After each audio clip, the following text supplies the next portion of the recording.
Hey guys, if you enjoy this video, please do me a favor and subscribe, ring that little bell thing, jump through hoops, whatever it is that you got to do to make YouTube go.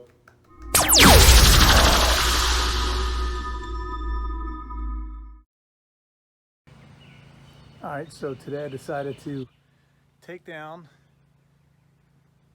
everything on the pontoon so we could strip it and figure out what to do with it, make it look awesome.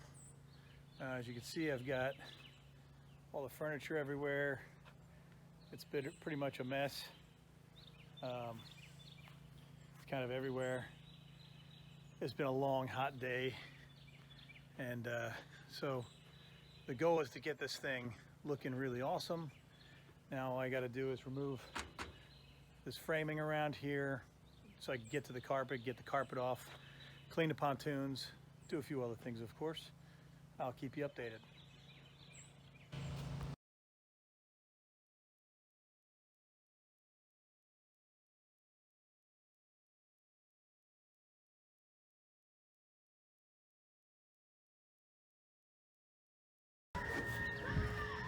All right, so I gave up trying to remove the carpet because you know what? It is friggin' pointless.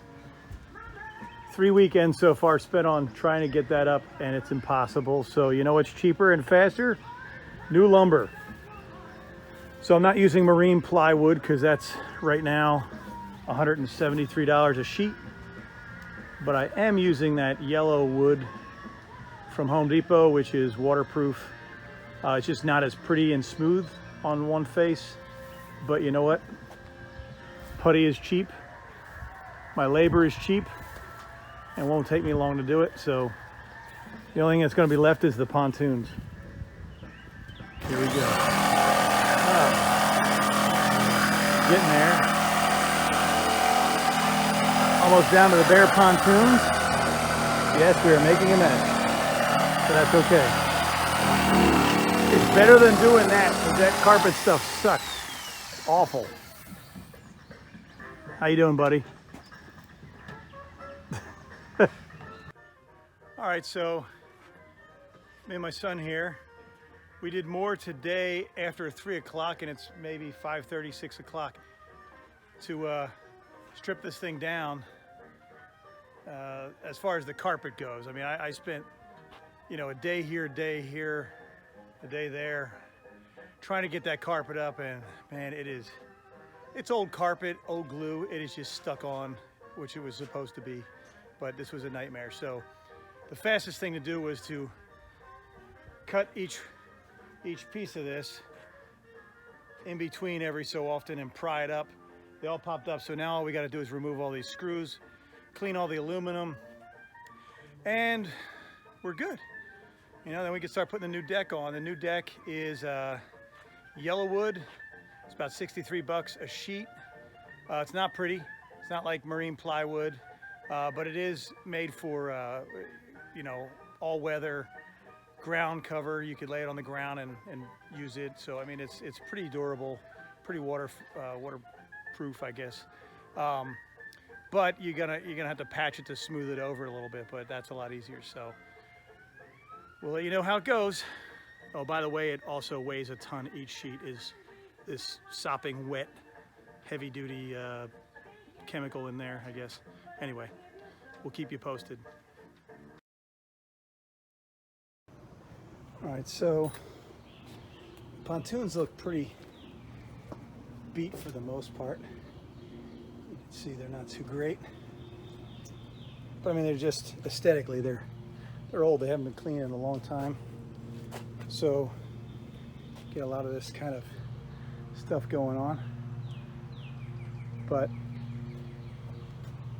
I just sprayed this aluminum cleaner. I'm waiting my 5 minutes here, as it says, after I scrubbed it. And it's looking pretty good, actually. A couple spots. I think it's the kind of thing you're gonna have to do a couple times if you want it to be perfect, but start at the bottom like they said, and run from there. So we'll see. This is that product. Aluminum cleaner from Starbright. It is not a very big bottle, not as much as you think. just so you know. But it seems to do the job. At least I think I have about half left, so I'll probably buy another bottle just for the hell of it and do this a couple times just to really get a clean of it. So you can see it's working. So now I'm going to use my handy dandy trusty electric Ryobi 2000 PSI pressure washer to clean off all this acid, see where we go from there.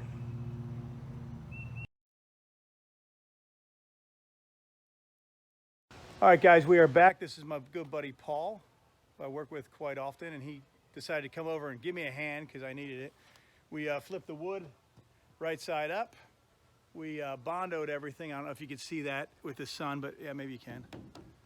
So that's all drying, and then we're going to sand it, and then we're getting there pretty good. Then we could start. Once we sand it, we could put the whole thing, the floor on, and I could start dealing with the damn wiring and go from there. We're getting there.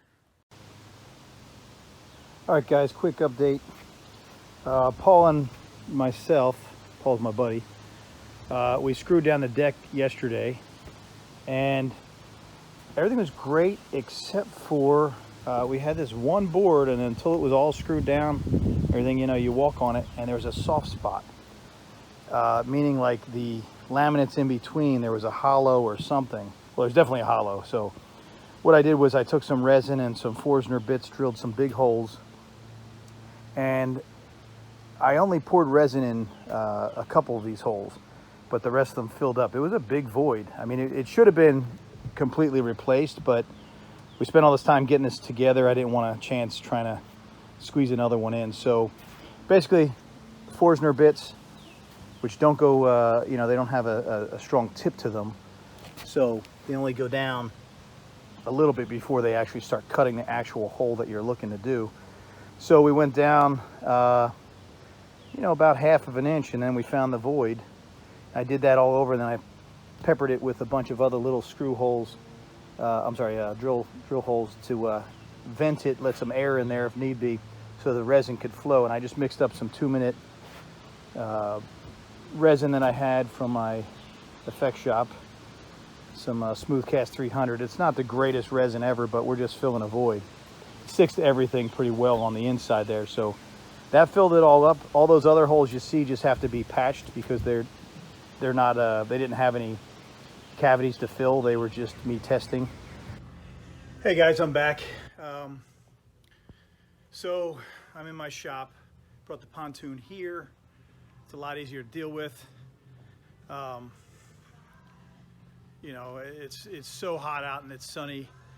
It's not an easy project to put a floor on in the sun, let alone by yourself, I should say. So here it is. It's hard to see. There we go. So as you can see, my shop is kind of filled with all kinds of crazy stuff. I still have all my wiring attached, so my console is on the ground because it's attached. I have to go through those wiring, but I was not in the mood to do that, you know, until I got this floor on, because I could go through that as I want. So anyway, I chose this kind of heavy-duty diamond plate.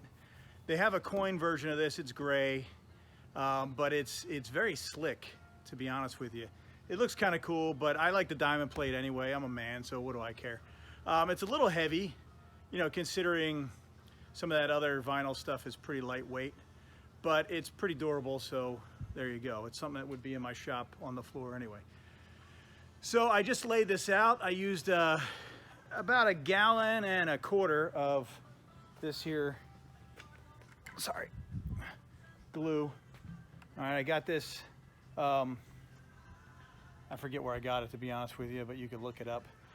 There's several different versions of this, obviously. This one, you know, I bought a trowel for it, but that was getting me nowhere fast. And so I just used a heavy nap roller, and that seemed to work really well. I've seen people do it both ways, but I'm here by myself. And I would say that this is not an easy job for anybody to do by themselves. So, because this stuff weighs so much, it's very difficult to kind of maneuver by yourself. And then rolling it out was a bitch, to be honest with you. It was, you know, it's a lot of material to move around. It's got my footprints all over it. There's a couple little areas that I could still sort of think I see what was underneath, you know, if there's a little bit of a seam or something like that. But once the deck work is on and the fencing and all that and the seating, when I figure out what I'm doing for that, you're never gonna see a thing. It'll be perfect and beautiful. So yeah, you can see here's my fencing and my old fencing there. So I cleaned up my fencing rails with the same acid I used on my pontoons, and it seemed to do a pretty nice job. I kind of like it that acid etched matte color, silver, but it's not too polished. I don't think I'm going to polish my pontoons. I'm not that into this. If I do anything, I'll do something unique. So we'll see how that goes. But I just have to adjust my framework here because it's the old stuff that I've had, and it's got a couple little dings in it, so I'm going to work on those. I'll get those, they're on the floor there. I'll get those straightened out, and then it's time to put the fencing on, and then we'll be pretty good. Now I am going to seal this wood going around, and what you see here is this because of, you know, we had a bit of an overhang of the material, so it was kind of curled up, and this glue kind of sets fairly quick. It's not watery, but it's not thick. It's like paint is the best way I get. So you don't really trowel this stuff. If you try to trowel it, you'll be there forever. But I rolled it pretty heavy. It seems to be sticking pretty well, and it's only been half hour at most. You know, you could peel it up if you really want to try, but I'm letting it sit for 24 hours before I do anything to it. But I'm getting there. So between doing the fencing, figuring out if I'm going to paint that or not, and what I'm going to put in place of this crappy, you know, old stuff, and figuring out what I'm doing with this edging here, just depends on, you know, how long this is going to take me. But I'm enjoying it, so what can you do? And I'm also going to paint the console with some sort of I don't know, marine fiberglass coating. So we'll see. I'll keep you posted.